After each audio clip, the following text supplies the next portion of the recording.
Hello दोस्तों, इससे पूर्व हमने हेगल का जीवन परिचय एवं विश्व आत्मा का विचार का अध्ययन किया था।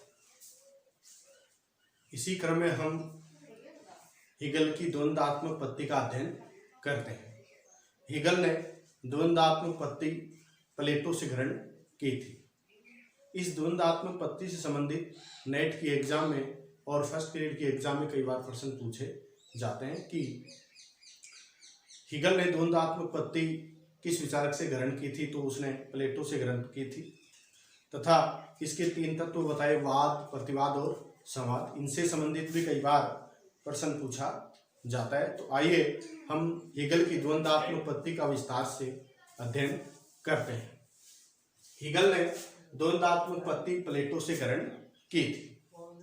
द्वंद्वात्मक प्रणाली से अभिप्राय है कि हेगल के मतानुसार मानव सभ्यता का विकास कभी भी एक सीधी रेखा में नहीं होता है। हेगल ने कहा है कि मानव सभ्यता का विकास कभी भी एक सीधी रेखा में नहीं होता है, वह एक टेढ़ी मेढ़ी रेखा में होता है।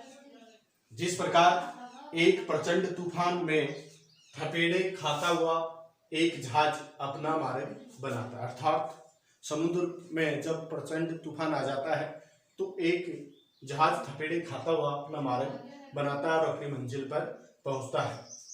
उसी प्रकार सभ्यता भी अनेक टेढ़े मेढ़े रास्तों से होती हुई आगे बढ़ती है। जैसे पहले व्यक्ति जंगली अवस्था में था, धीरे धीरे उसने झोपड़पट्टियां बनाई, उसके बाद में फिर मिट्टी के कच्चे मकान बनाए, धीरे धीरे पक्के मकान बनाने लगा और आज हम जो सभ्यता देख रहे हैं उसका विकास हुआ है। लेकिन इसका विकास एक सीधी रेखा में न होकर एक टेढ़ी मेढ़ी रेखा में हुआ है। हेगल का मानना है कि यह विश्व एक स्थायी वस्तु न होकर गतिशील क्रिया है। हेगल का मानना है कि यह विश्व अस्थायी वस्तु न होकर एक गतिशील क्रिया है, अर्थात हर वस्तु में गति पाई जाती है, हर वस्तु गतिशील है। इसी प्रकार यह विश्व भी गतिशील है। अतः उसका अध्ययन सदैव एक विकासवादी दृष्टिकोण से किया जाना चाहिए, अर्थात हर स्थिति और हर इतिहास का अध्ययन विकासवादी दृष्टिकोण से किया जाना चाहिए। विश्व के समस्त पदार्थों का विकास अविकसित से विकसित एवं अस्थिरता से एकतापूर्ण स्थिति की ओर या स्थायित्व की ओर होता है, अर्थात हर वस्तु का विकास अविकसित से विकसित की ओर हुआ है तथा अस्थायी वस्तु ने अस्थायित्व प्राप्त करने का प्रयास किया है, जिसके कारण विरोधी वस्तुओं की एक स्थापना होती है। अगर एक वस्तु नई वस्तु के रूप में अपना रूप बदलती है तो एक विरोधी रूप की स्थापना होती है या एक विरोधी रूप की उत्पत्ति होती है। जैसे कोई वस्तु का मौलिक रूप वाद है तो उसका विपरीत रूप प्रतिवाद होगा तथा उसका तीसरा जो रूप होता है वो संवाद होता है। लेकिन जो दूसरा रूप होता है वह एक विरोधी की स्थापना होती है या विरोधी रूप की स्थापना होती है। विकासवाद की इस प्रक्रिया में निम्न कोटि की वस्तुएं उच्च कोटि की वस्तुओं में बदल जाती हैं। हेगल का मानना है कि विकासवाद की इस प्रक्रिया के द्वारा निम्न कोटि की वस्तुएं उच्च कोटि की वस्तुओं में बदल जाती हैं। इस प्रक्रिया में निम्न कोटि की वस्तुएं उच्च कोटि की वस्तुओं का स्थान प्राप्त कर लेती हैं, अर्थात निम्न स्तर की या निम्न कोटि की जो वस्तुएं हैं वो उच्च कोटि की बन करके उच्च कोटि की वस्तुओं का स्थान प्राप्त कर लेती है। विकसित होने के बाद भी कोई वस्तु वह नहीं रहती जो पहले थी, अर्थात उसके मूल स्वरूप में पूर्ण परिवर्तन होता है, क्योंकि पहले वाली वस्तु और बदली हुई वस्तु में गुणों में परिवर्तन आ जाते हैं। तो जब पहले वाली वस्तु होती है तो बदलने के बाद वैसी नहीं रहती, अर्थात विकसित होने के बाद कोई भी वस्तु वह नहीं रहती जो पहले थी, वह कुछ उन्नत हो जाती है। अर्थात हम एक छोटे से उदाहरण के द्वारा इसको समझते हैं कि दूध को गर्म किया जाता है और फिर उसमें छाछ या अन्य कोई वस्तु डाल करके उसको दही बनाने का प्रयास किया जाता है।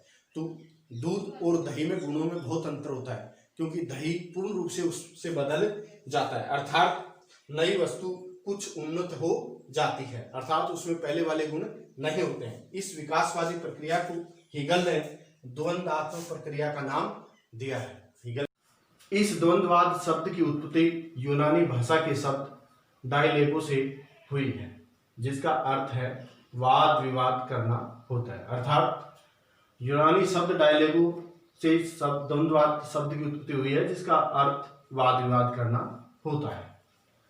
इसमें सत्य तक पहुंचने के लिए तर्क वितर्क की प्रक्रिया अपनानी पड़ती है। अर्थात द्वंद्ववाद में सत्य तक पहुंचने के लिए तर्क वितर्क की प्रक्रिया अपनानी पड़ती है, अर्थात वाद विवाद की प्रक्रिया अपनानी पड़ती है। यूनानी लोगों ने अपने विचार विमर्श में सर्वप्रथम इस तर्क वितर्क प्रणाली को अपनाया था, अर्थात इस द्वंद्ववाद को सर्वप्रथम यूनानी लोगों ने अपनाया था। उन्होंने अपने विचार में तर्क वितर्क की प्रणाली को अपनाया था। इस तर्क वितर्क द्वारा ये सत्य को केवल प्रमाणित ही नहीं करते थे, बल्कि सत्य की नई खोज भी करते थे। अर्थात यूनानी जो लोग थे वे तर्क वितर्क व वाद विवाद के द्वारा सत्य को प्रमाणित ही नहीं करते थे, जबकि एक नए सत्य की खोज भी करते थे। हीगल इस प्रणाली को विचारों पर भी लागू करता है, अर्थात हीगल वस्तुओं पर ही नहीं विचारों पर भी द्वंद्ववाद की प्रक्रिया को लागू करता है। हीगल के अनुसार समस्त द्वंद्वात्मक प्रणाली इस प्रकार है, अर्थात हीगल ने द्वंद्वात्मक प्रणाली को इस प्रकार बताया है। सर्वप्रथम प्रत्येक वस्तु का एक मौलिक रूप होता है। हीगल कहता है कि सर्वप्रथम प्रत्येक वस्तु का एक मौलिक रूप होता है, जिसे वाद कहा जाता है। अर्थात जो मौलिक रूप वस्तु का होता है या विचारों का मौलिक रूप होता है उसे वाद कहा जाता है। विकासवाद के इस अनुसार वस्तु में परिवर्तन होता है या वस्तु बढ़ती है और इसका विकसित रूप कालांतर में मौलिक रूप से विपरीत हो जाता है। अर्थात वस्तु जो मौलिक रूप से उसमें आकार में वृद्धि होती है, इसलिए कालांतर में उसका विकास होता है और मौलिक रूप से वो विपरीत हो जाती है, जिसे विपरीत रूप प्रतिवाद कहा जाता है। तो वाद का क्या बन जाता है? प्रतिवाद बन जाता है। कालांतर में विकासवादी सिद्धांत के अनुसार ये मौलिक रूप तथा विपरीत रूप आपस में मिल जाते हैं, अर्थात वाद और प्रतिवाद में आपस में संवाद हो जाता है या आपस में मिल जाते हैं और इन दोनों के मेल से वस्तु का नया रूप बन जाता है। अर्थात मौलिक रूप और विपरीत रूप दोनों मिल जाने से वस्तु का नया रूप बन जाता है, जिसे संवाद कहा जाता है। अर्थात तीसरी अवस्था होती है संवाद। संवाद में मौलिक रूप और उसका विपरीत रूप अर्थात वाद और प्रतिवाद दोनों के जब गुण मिल जाते हैं तो संवाद बन जाता है, इसे संवाद भी कहा जाता है। यह सामंजस्य रूप में कुछ दिनों में फिर मौलिक रूप बन जाता है, अर्थात संवाद भी फिर एक मौलिक रूप बन जाता है। फिर वही प्रक्रिया चलती है, अर्थात क्रिया पुनः आवर्त होने लगती है, वाद प्रतिवाद और संवाद। इस प्रकार तीन रूप बताए हैं उसने द्वंद्वात्मक प्रणाली में कि पहला वाद, दूसरा प्रतिवाद और तीसरा है संवाद। विचारों के बारे में हीगल ने बताया है कि मान लीजिए एक व्यक्ति अपने कुछ विचार कहता है या कोई बात बताता है तो दूसरा व्यक्ति उसके विचारों का विरोध करता है, तो ऐसी पहले व्यक्ति के विचार अगर वाद हैं तो दूसरे ने जिसने विरोध किया है या विपरीत विचार रखे हैं उनको हम प्रतिवाद कहें। और जो तीसरा पक्ष है पहले और दूसरे वादी और प्रतिवादी के विचारों को मिलाकर प्रस्तुत करता है उसे संवाद कहते हैं, अर्थात तीसरा रूप बन जाता है संवाद। अतः फिर यह नई प्रक्रिया चलती रहती है, वाद प्रतिवाद और संवाद। इस प्रकार निरंतर वाद विवाद चलने से एक नया सत्य प्रकट होता है जिसे परम सत्य भी कहा जाता है। उदाहरण के लिए दृश्य या बाह्य जगत में यह विकासवादी क्रिया एक अंडे में देखी जा सकती है, अर्थात द्वंद्ववाद को समझाने के लिए हीगल एक अंडे को उदाहरण के रूप में लेता है। उसका कहना है कि दृश्य या बाह्य जगत में यह विकासवादी क्रिया एक अंडे में देखी जा सकती है। अंडे में एक जीव होता है। हीगल का मानना है कि अंडे में एक जीव होता है, ये निश्चित ही है, अंडे में जीव होता है। यह जीव मौलिक रूप है, अर्थात जीव है जो अंडे में पाया जा रहा है वह एक मौलिक रूप है जिसे हम वात कह सकते हैं। क्या कह सकते हैं? वात। धीरे धीरे गर्भाधान के पश्चात इसके निषेधात्मक गुण नष्ट हो जाते हैं, अर्थात गर्भाधान के बाद धीरे धीरे इसके निषेधात्मक गुण नष्ट हो जाते हैं। यह अंडे का विपरीत रूप प्रतिवाद है, अर्थात यह अंडे का विपरीत रूप प्रतिवाद है।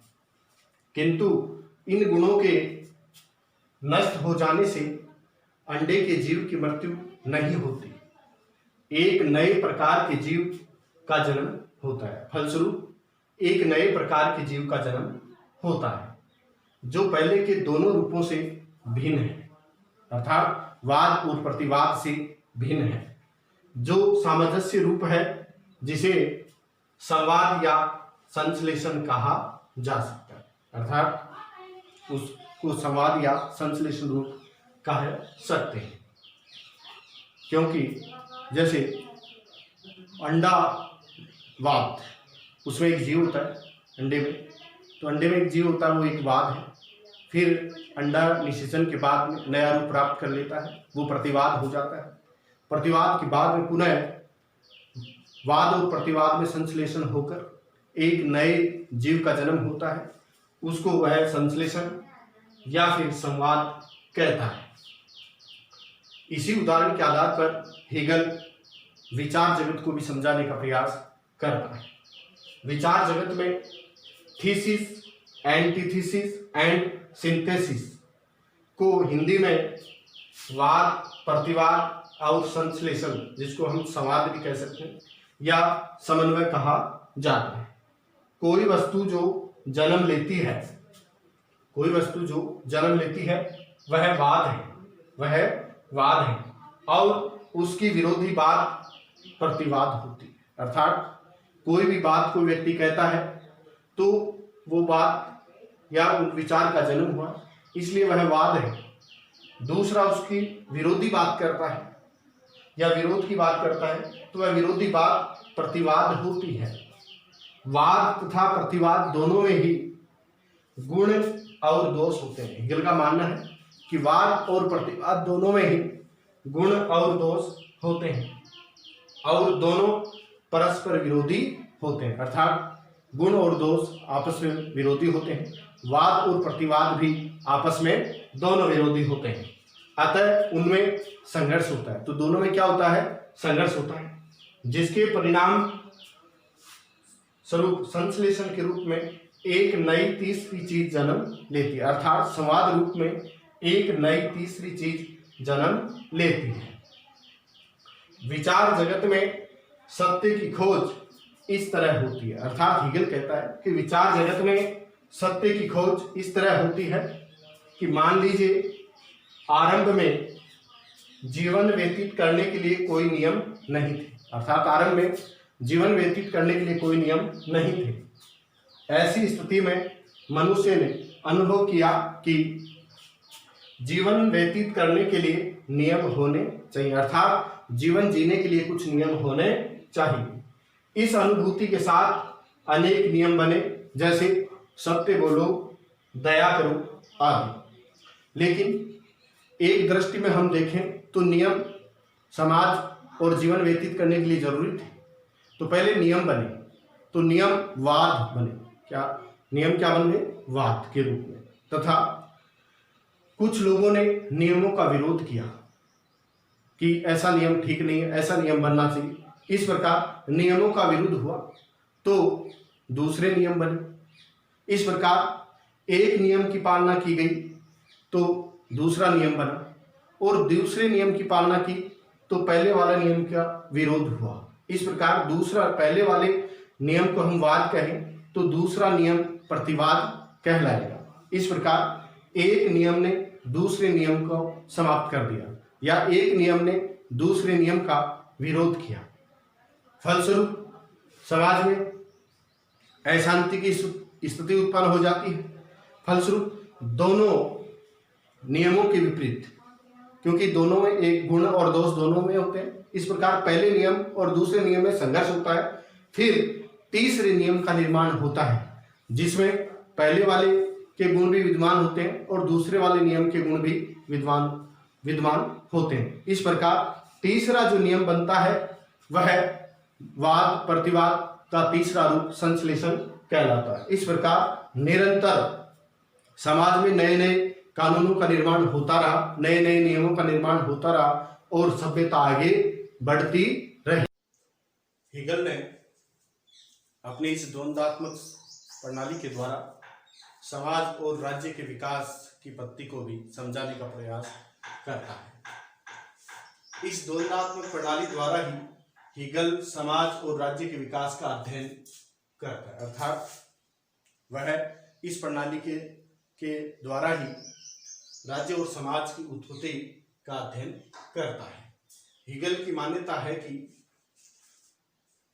चेतन मस्तिष्क की सारी गतिविधियां द्वंद्वात्मक होती है, अर्थात हीगल का मानना है कि चेतन मस्तिष्क की सारी गतिविधियां द्वंद्वात्मक होती है, अर्थात व्यक्ति के मन में हर विचार में वाद प्रतिवाद और संवाद चलता रहता है। जब भी व्यक्ति चिंतन करता है तो एक विचार आता है, फिर थोड़ी देर बाद में दूसरा विचार आता है, वह उसका विरोध करता है, फिर तीसरा विचार आता है जो संश्लेषण होता है। कोई भी व्यक्ति किसी कार्य के बारे में सोचता है या कोई प्लान या कोई योजना बनाता है तो उसके समक्ष चेतन मन में अनेक विचार आते हैं, जिसमें वाद प्रतिवाद और संवाद, जिसको संश्लेषण कहते हैं, ये तीनों रूप होते हैं। इसलिए चेतन मस्तिष्क की सारी गतिविधियां द्वंद्वात्मक होती है।